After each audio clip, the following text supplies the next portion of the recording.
परिवार जन आए हैं, आपको आज सौभाग्य भी मिला है। जिज्ञासा रखेंगे। हमारे पूज्य गुरुवर के श्री चरणों में बारंबार नमोस्तु नमोस्तु नमोस्तु। पूज्य गुरुवर, मेरी जिज्ञासा चांदखेड़ी से संबंधित है। सन 2014 में जब आपने चांदखेड़ी से गुफा से समोसरण निकाला था, चंद्रप्रभु भगवान, पार्श्वनाथ भगवान और सिद्ध भगवान सब इस फटक मणि की प्रतिमाएं थी तीनों, और उनका 9 दिन तक बाहर रखकर उसका अभिषेक करने का हम सब जैन वीर सेवा दल को सौभाग्य मिला था अभिषेक कराने का। और जब 9 दिन बाद आपने उस प्रतिमा जियों को और समूहशरण को भीतर गुफा में वापस जाने के लिए रखा, और 6 सेवा दल के लड़के और वहाँ की पंचायत के अध्यक्ष मंत्री और आप महाराज श्री 2 प्रतिमाएं तो वहाँ हॉल के अंदर जो गुफा का दरवाजा था 2.5 बाई 3 का छोटा सा दरवाजा था, 2 प्रतिमाएं तो आराम से चली गई थी। लेकिन चंद्रप्रभु भगवान की प्रतिमा बड़ी थी, जिसको आप एक उंगली लगाकर हमारे साथ में 6-7 लोग उस प्रतिमा को लेके जा रहे थे और आप एक उंगली लगाए थे साथ में।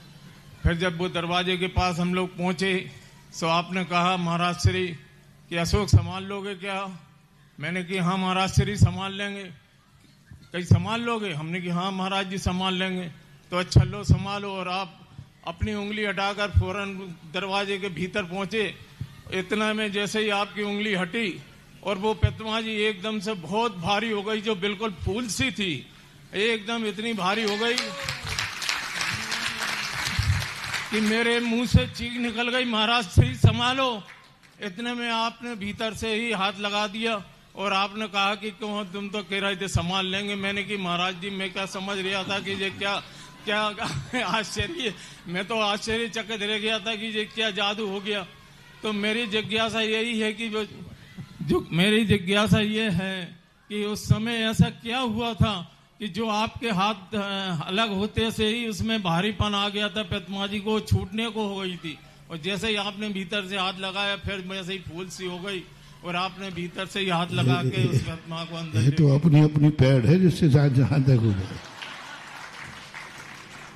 महावीर जी में आता है ना कि वो रथ नहीं हिल रहा था, और जैसे उसके भक्त ने रथ हाथ लगाया तो रथ चलता है।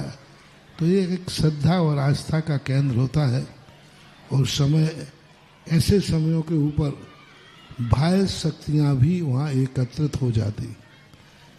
जहाँ ऐसे कोई चमत्कारिक स्थान होते हैं तो बाह्य शक्तियाँ भी वहाँ आकर के अपना एक रूप प्रदर्शित करती हैं, और वो इस महिमा को बताती हैं कि कब मूर्ति हल्की होती है, कब मूर्ति भारी होती है।